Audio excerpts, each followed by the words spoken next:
بسم اللہ الرحمن الرحیم۔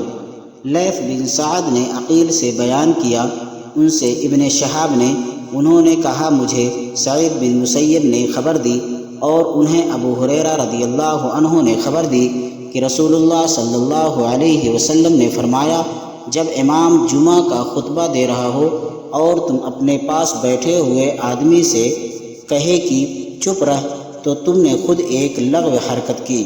صحیح بخاری حدیث نمبر 934۔ بسم اللہ الرحمن الرحیم۔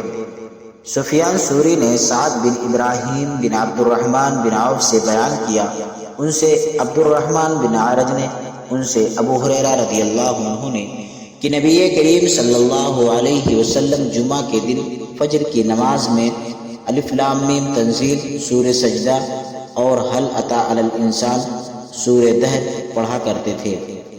صحیح بخاری حدیث نمبر 1068۔